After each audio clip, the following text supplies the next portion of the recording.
আসসালামু আলাইকুম সম্মানিত মাছ চাষি ভাই বন্ধুরা, ভিডিও জুড়ে আছি আপনাদের পাশে। আজকে আলোচনা করব থাই জাতীয় পাঙ্গাস মাছ চাষ সম্পর্কে। বর্তমানে যে সাইজের মাছের পোনাগুলো দেখাচ্ছি এগুলো হলো কেজিতে 1000 থেকে 1200 পিস, 1 কেজিতে থাই জাতীয় পাঙ্গাস মাছের পোনা। যে মাছগুলো দেখতে পাচ্ছেন এগুলো হলো 2024 সালের নতুন ইনব্রিডিং মুক্ত অরিজিনাল থাই পাঙ্গাস মাছ। এইগুলো পুকুরে নার্সিংয়ের জন্য এই মাছের পোনাগুলো আপনারা আমাদের কাছ থেকে নিতে পারেন। কেননা আপনারা জানেন ময়মনসিংহ 30 সালের একমাত্র উৎপাদন ক্ষেত্রে অরিজিনাল থাই জাতীয় পাঙ্গাস মাছ, হাইব্রিড মনোসেক্স তেলাপিয়া মাছ, অর্থাৎ গুণগত সকল ধরনের মাছের পোনা যা গুণগত হয়ে থাকে।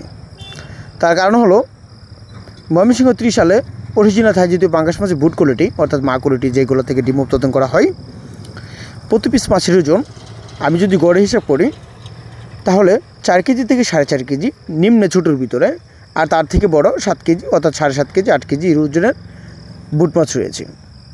অর্থাৎ ওই থেকেই মাছের পোনার থেকে ডিম উৎপাদন করে সারা বাংলাদেশে আমরা গুণগত থাই জাতীয় পাঙ্গাস মাছের পোনা আপনাদেরকে চাষিদেরকে দিয়ে দিচ্ছি।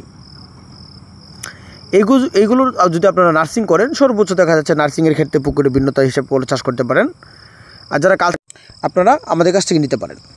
যে সকল চাষিরা কালচার করে অর্থাৎ দেখা যাচ্ছে 4 থেকে 5 মাসে অথবা 3 মাসে 4 মাসে মাছের পোনাগুলো রেজাল্ট আনিয়ে অর্থাৎ পোনা চাষ মানে বিক্রি করতে চাই, তাদের জন্য নার্সিংয়ের জন্য ছোটো সাইজের মাছের পোনাগুলো সংগ্রহ করতে হবে।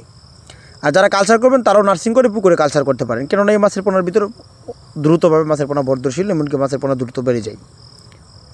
তো গুণগত থাই জাতীয় পাঙ্গাস মাছের জানি কেজিতে 1000 থেকে 2000, 3000 থেকে 4000, 5 থেকে 6000 যে কোনো সাইজের মাছের পোনাগুলো আপনারা চাইলে আমাদের কাছ থেকে নিতে পারেন। তার থেকে বড় যেমন কেজিতে 4 থেকে 5টা, 8টা থেকে 10টা যে কোনো সাইজের মাছের পোনাগুলো নিতে হলে এখন স্ক্রিনে থাকেন আমরা যোগাযোগ করতে পারেন। তো আমাদের এখানে শিং মাগুর, পাবদা, গোলসা, ট্যাংরা, মনোসেক্স তেলাপিয়া সকল ধরনের মাছের দানি পোনা উৎপাদন করা হয়। যদি মাছের পোনা সকল ধরনের তথ্য পরামর্শ জানতে চান তাহলে স্ক্রিনে থাকা নাম্বারে তথ্য পরামর্শ দিয়ে নিতে পারেন। তো আজকে এই বন্ধু দেখাবো একটি ভিডিওতে, সে পর্যন্ত ভালো থাকেন, খোদা হাফেজ, আসসালামু আলাইকুম।